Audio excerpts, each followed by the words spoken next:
Hello guys, welcome to my channel Digital Wikipedia. நீங்க நம்ம சேனலோட சப்ஸ்கிரைபரா இருந்தீங்கன்னா உங்களுக்கு தெரிஞ்சிருக்கும் நான் ஸ்டாக் மார்க்கெட் கோர்ஸ் வந்து ஸ்டார்ட் பண்ண போறேன்னு சொல்லியிருந்தேன். கரெக்டா?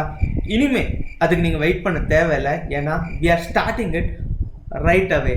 இப்போ நீங்க பார்க்க போறது சாப்டர் 1 அண்ட் இதே மாதிரி எவ்ரி வீக் வந்துட்டு ஒரு வீடியோஸ் வந்துட்டு நான் உங்களுக்காக போடுவேன். இதுல இருந்து நீங்க என்ன லேர்ன் பண்ண முடியும்னா, ஸ்டாக் மார்க்கெட் உங்களுக்கு எதுவுமே தெரியலனா கூட நீங்க இதுல இருந்து கத்துக்க முடியும். இந்த வீடியோ வந்து கடைசி வரைக்கும் பாருங்க, ஏன்னா இதுல தான் வந்துட்டு we will understand what is stock market.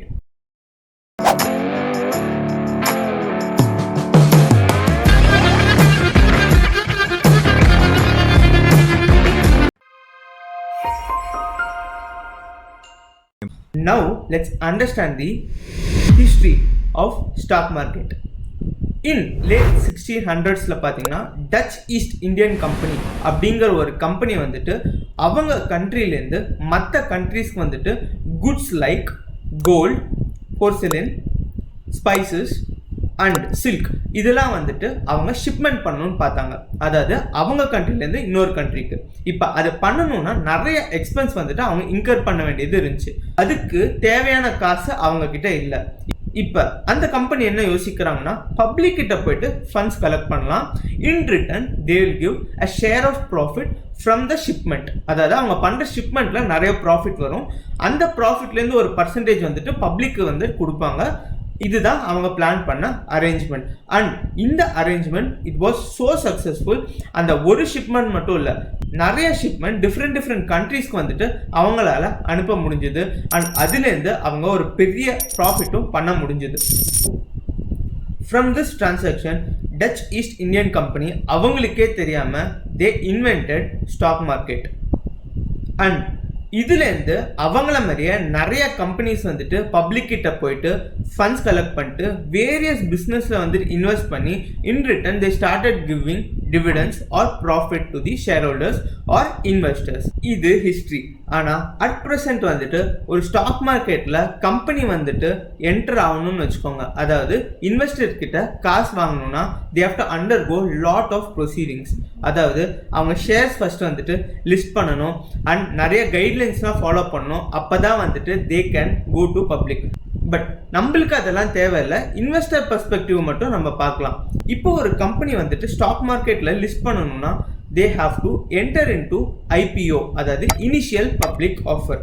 அந்த இனிஷியல் பப்ளிக் ஆஃபரில் வந்துட்டு company they will give prospectus, அதாவது அந்த கம்பெனியோட பிஸ்னஸ் என்ன, எப்படிலாம் அவங்க ப்ராஃபிட் பண்ணுவாங்க, அவங்களோட மெயின் ப்ராடக்ட்ஸ் என்ன, சர்வீசஸ் என்ன, எல்லாமே இன் டீட்டெயிலாக வந்துட்டு அவங்க மென்ஷன் பண்ணுவாங்க. அதை பார்த்துட்டு வந்துட்டு நம்ம இன்வெஸ்டர்ஸ் வந்துட்டு அவங்க இன்ட்ரெஸ்டடாக இருந்தாங்கன்னா அண்ட் ஃப்யூச்சரில் ப்ராஃபிட்ஸ் வரும்னு நினச்சாங்கன்னா அதில் இம்மிடியட்டாக இன்வெஸ்ட் பண்ணுவாங்க. அண்ட் அவங்க அந்த கம்பெனியோட ஷேர்ஸ் வாங்கினதுக்கு அப்புறம் அவங்களும் அந்த கம்பெனியோட ஒன் ஆஃப் தி ஓனர் ஆயிடுவாங்க. எஸ், அதாவது நீங்கள் ஒரு கம்பெனியோட 10 ஷேர்ஸ் வச்சுருந்தாலும் நீங்களும் அந்த கம்பெனியோட ஓனர் தான். ரீசெண்டாக நடந்த ஒரு ஐபிஓ பற்றி சொல்லணும்னா ஜொமேட்டோ ஐபிஓ தான்.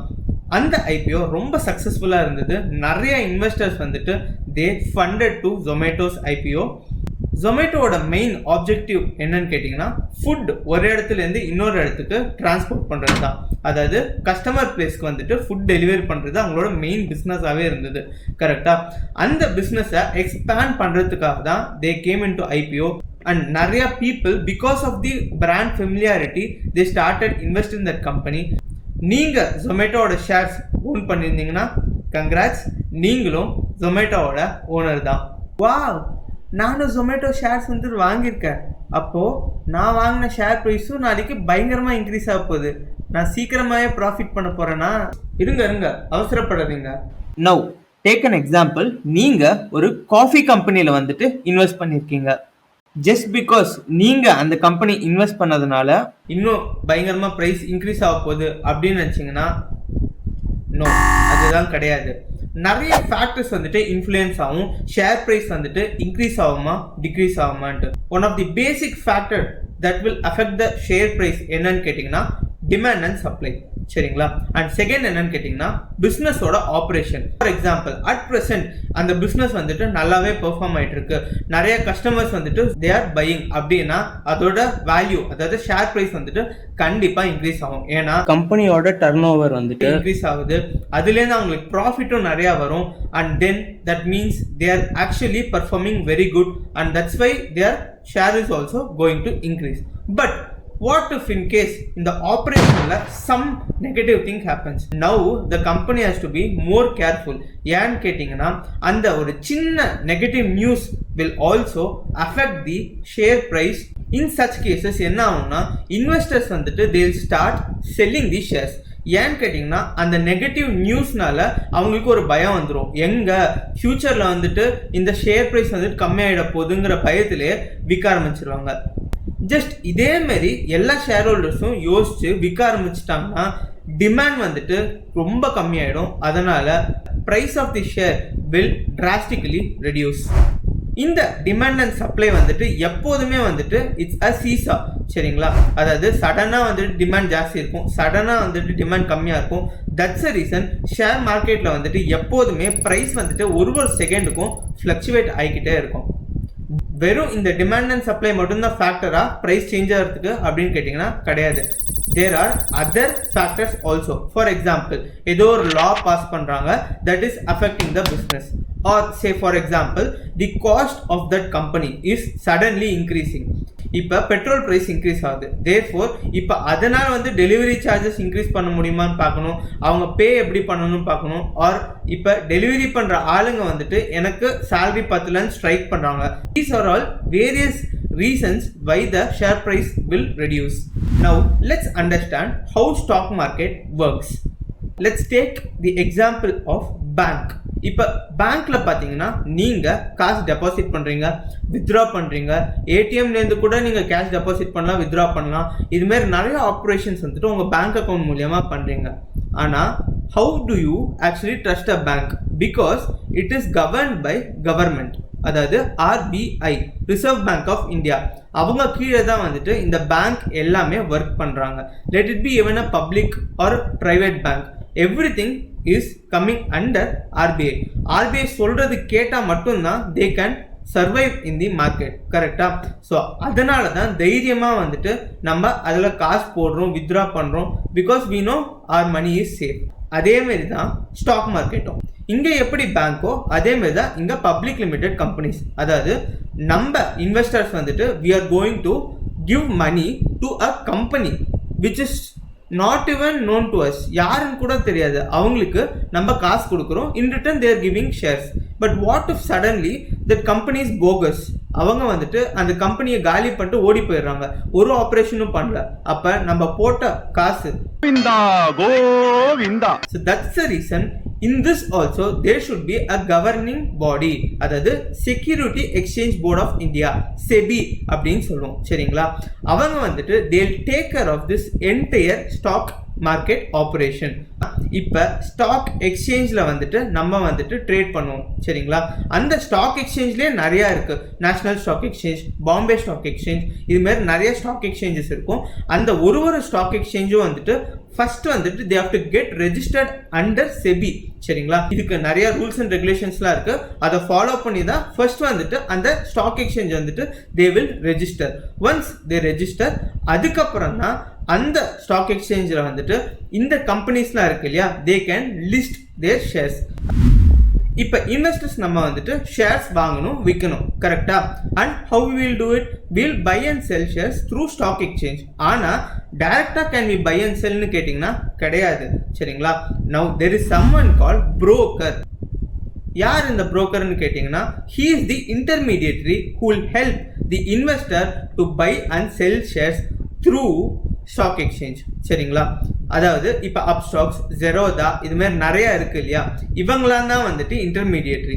இப்போ நான் ஒரு ஷேர்ஸ் வாங்கணும்னா அதுக்கு ஃபர்ஸ்ட் வந்துட்டு I have to open a demat account under this broker. Say for example up ஸ்டாக்ஸ்னு வச்சுக்கோங்க, ஆர் கொட்டாக் செக்யூரிட்டிஸ், இதுமாரி நிறைய புரோக்கர்ஸ் இருக்காங்க.